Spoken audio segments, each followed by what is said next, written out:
What's up, TYT sports fans? It's me, Josh Gibbs, here with another hopefully fantastic WWE video for you. This is going to be a very special Memorial Day edition. I think you'll agree with the special Memorial Day topic that we have. Before we begin, I'd just like to give a big thank you to all of our veterans out there. If you know someone who has served or is currently serving, friends, brothers, sisters, mother, father, whatever, make sure you tell them thank you. So a lot of people have written comments or questions about the Iraqi flag, which is back there. That is the former flag of Iraq that I myself, who am a veteran, am still currently serving actually. I picked that up on my first of 2 tours to Iraq back in 2003. So in case you're wondering where that came from, that's where it was. It was a very nice gift that they allowed me to take out of the country. So I sincerely appreciate that. And so now you know.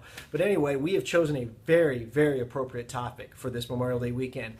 It is the top 10 most patriotic moments in WWE history. Now, in keeping with the tradition of some of my previous videos, I don't repeat the same wrestlers twice. I scoured the internet trying to make sure that this list was going to be unique. And the thing I noticed about other lists is that they all included multiple iterations of Hulk Hogan and Hacksaw Jim Duggan, people who are traditionally associated with patriotism. But I thought there's got to be a way we can make a list that has 10 all unique entries. So that's what we've got for you today. So let's dive right in. Number 10. Was a moment when Kane actually arm wrestled a major general in the Army. This was at the Tribute to the Troops back in 2010. Tribute to the Troops is a great program that was started in 2003, and they were at, I think it was Fort Hood is where they at, Fort Hood, Texas. A major general, it's a 2-star general, he comes out and challenges anyone to an arm wrestling competition, which seemed a little weird. Of course, none of the soldiers are going to arm wrestle a 2-star general.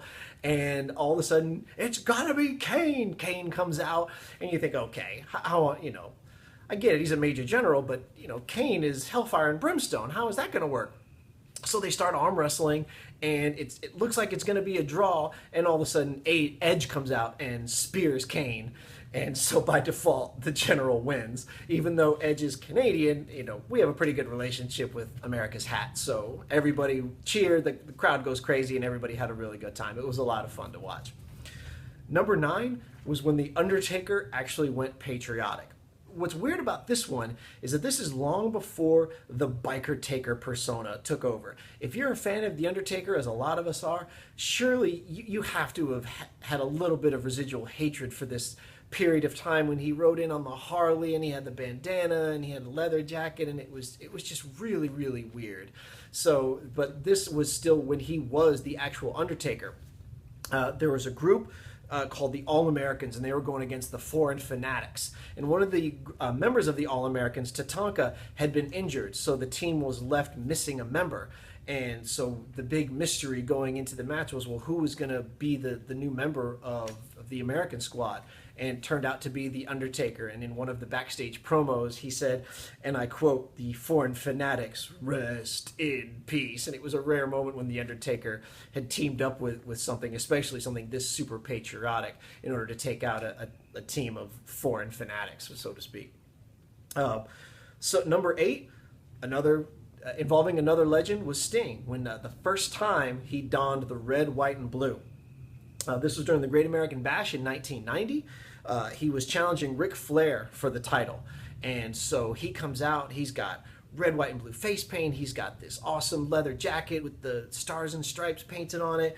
And what's significant about this was his first World Heavyweight Championship victory. Now, he would wear the red, white, and blue face paint a couple more times after this, but since this was the very first time he wore it, it was his very first title win against Flair, that it was a big deal. And so it sort of set the tone for what Stinger would become in the years that would eventually come by, and how beloved he was by so many people, not just for his patriotism, but for how colorful he was and how much he changed up the palette on his face paint. Number 7 was kind of an amusing one looking back on it. It was when Sergeant Slaughter just wanted his country back.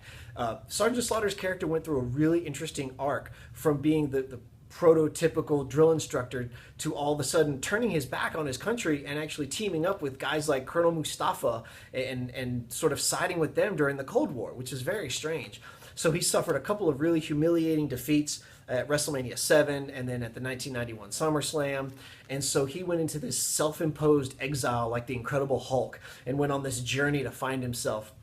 And so after some time had gone by, they started doing these vignettes of him standing in front of like Mount Rushmore and stuff and turning around like someone had just polluted in front of an Indian, and he's crying and he's saying, "I want my country back." And it was all kind of campy and stuff like that. But it was a way for them to reintroduce this guy who had been really reviled for siding with the enemy. And so he just kept saying, "I want my country back." And that led him to coming in and actually saving Hacksaw Jim Duggan from the Nasty Boys. And that sort of brought him back into the good graces of the WWE, or the WWF at the time, back into the good graces of everyone, and all was forgiven.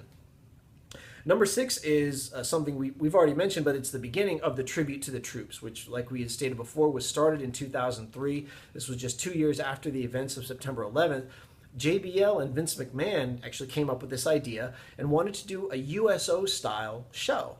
And so they said, let's travel to Iraq and Afghanistan, or wherever we can go close enough to these places, and put on a show it doesn't involve storylines and stuff, but we'll bring the wrestlers out there. It'll be a really good morale booster for everybody, and it's proven a huge success, more specifically by the fact that it's still going on to this day.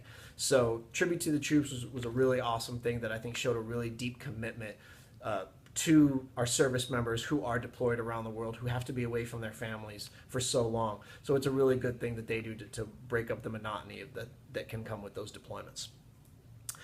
Number 5 is the We the People movement. Now you may think, well, that sounds kind of weird because the We the People movement started out as a heel faction. You're absolutely right, it did.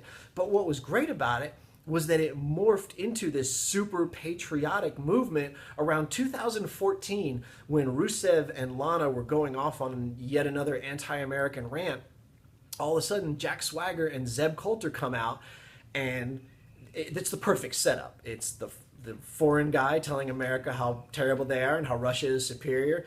And so even though Jack Swagger was a heel, it didn't matter. The We the People chant was deafening, and it was so spine-tingling to watch, and it was just a lot of fun to say. And still to this, in the rare times when Jack Swagger actually does wrestle, you can still hear the entire crowd get behind the We the People thing, which still resonates with people, and it's a lot of fun.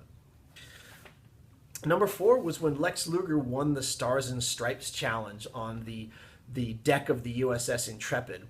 This was in 1993 on the 4th of July. Yokozuna had actually wanted a body slam competition, and no one had been able to body slam him. And so it was just, all right, well, who's actually going to do it? And then this helicopter lands on the carrier. Lex Luger comes out and says, I'll do it. And he did it. And it was an incredible moment, especially for being on the 4th of July, on the deck of an aircraft carrier, and here you have two of the biggest stars of their day. And this was supposed to be the start of Lex Luger's big singles run. This was going to be the thing that catapulted him to stardom, and unfortunately, it just never materialized. He even came out, he had a American flag t-shirt. I mean, he had everything that you could want in an all-American, with the exception of Hulk Hogan. So it was kind of weird that they were multiplying this and trying to capitalize on the popularity of that kind of patriotism. Number 3 is a really, really special one that I think a lot of people will remember, just because it only happened a couple of years ago. And it was when John Cena announced that Osama Bin Laden had been killed. This was at Extreme Rules 2011 in Tampa, Florida. He had just finished a match against The Miz and John Morrison for the title. And so, as usually happens, especially in pay-per-views and live events, the wrestlers will sometimes stick around and talk to the crowd, even after the cameras have gone off air. So John Cena gets up on the announce table, and he's doing the kind of boilerplate thank yous, and everybody's just kind of saying, okay, where's this speech going? And then all of a sudden he announces that Osama bin Laden was caught and, quote, compromised to a permanent end. And this led to one of the loudest USA chants I've ever heard on television. If you get a chance, look it up on YouTube sometime and watch it. Guaranteed goosebumps. Guaranteed. Number 2, of course, we have no patriotic list would be complete without including Hulk Hogan. This is when Hulk Hogan defeated the Iron Sheik for his very first world title.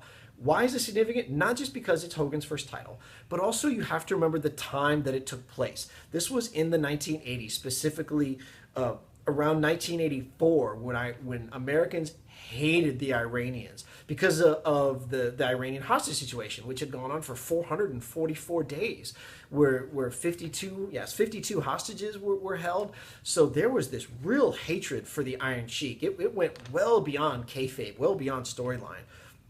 And so when he came back at Madison Square Garden in 1984, he beat the Iron Sheik, and that was his very first WWF World Championship. So you combine all of those elements of patriotism and super patriotism, rather, and then, of course, Hulk Hogan being the embodiment of all of that, and him beginning his epic run in the company. And it was a perfect storm for everything that they needed for that character. Everything worked for that time. Number one, I would find it hard to disagree with this, but you may think something different. The number one patriotic moment was the first show that the WWE put on post 9/11.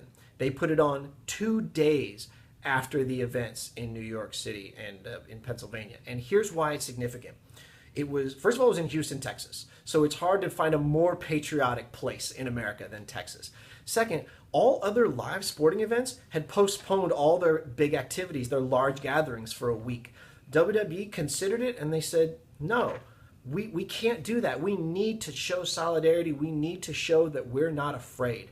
And in a rare moment of absolute kayfabe breaking, no character, no pretense, no nothing, Vince McMahon was the first one who comes out.